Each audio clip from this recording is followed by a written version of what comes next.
बर'नि बिर जोहोलाव मानगोनां रन्जन दैमारि सार बिथांखौ जेलाव दोनदोंब्लाबो जेलाव दोननाय बायदि दोनाखै भिआइपि सासे अफिसार बादिसो दोनदों। थ' लोगोफोर नैबे आपडेटखौ आं नोंथांमोननो होनो नागिरदों।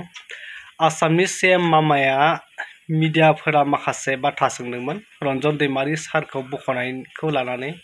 दा बिनि फिननायखौ मा फोरमायदों नोंथांमोना भिडिअखौ जोबजासिम लोगोफोर नोंथांमोना थारैनो गोबां नुबाय जानांगौ बा सोरबा नुवाखैब्ला नोंथांमोना भिडिअखौ जोबजासिम नायलां।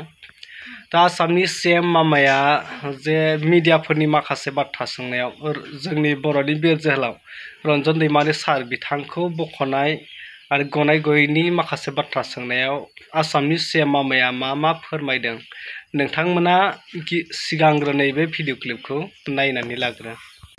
সকলো জাতি জনজাতি ইমান ডাইৰেক্ট প্ৰশ্ন সুধি আছে আজিৰ পৰা 10 বছৰ আগত পাৰিলেহেঁতেন গতিকে হয়নে নহয় বাবাই যি ধৰণে কেমেৰালৈ মোক সুধি আছে 10 বছৰ আগত পাৰিলেহেঁতেন এইটোৱে আটাইতকৈ ডাঙৰ সফলতা। অশান্তিটো কোনেও কৰা নাছিল, অশান্তিটো কংগ্ৰেছে কৰিছে।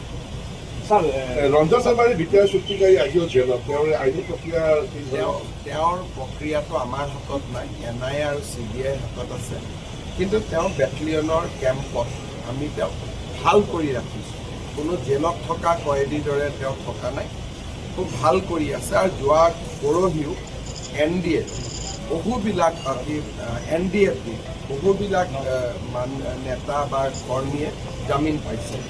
আৰু আমি দিল্লীৰ পৰা কেছ ঘূৰাই আনিছোঁ যিটো কেতিয়াও অসমত হোৱা নাছিল। NIAৰ পৰা কেছ আমি উভতাই আনিছোঁ। थारैनो नोंथांमोना बेवहाय मामाया मा बाथ्रा बुंखो नुनानै बुजिखाबाय। माने गोबां बेफोरबायदि बुङो आरो नाथाय दिनैसिमबो डाइरेक्टलि बेफोरबायदि सोरखारि बिथिंनिफ्राय बा मिनिस्टारफ्रानो जा CMआनो जा चिफआनो जा बेफोरबायदि माने डाइरेक्टलि रन्जन दैमारि सारनि सायाव बे गथारगोन बेखौ बहनायनि राहा लागोन दा बेफोरबायदि माने बाथ्राखौ डाइरेक्टलि दिनैसिमबो बुंनाय नुवाखै आरो। दा नोंथांमोना नैबे मामानि सायाव बेसेबां फोथायनाय दं बेसेबां गनायदों नोंथांमोना एसे बिजिरनानै नायदो। बिनि सायाव मा फोरमायनो सानो नोंथांमोना कमेन्ट सेक्सनाव थांनानै कमेन्ट खालामनानै फोरमायदो।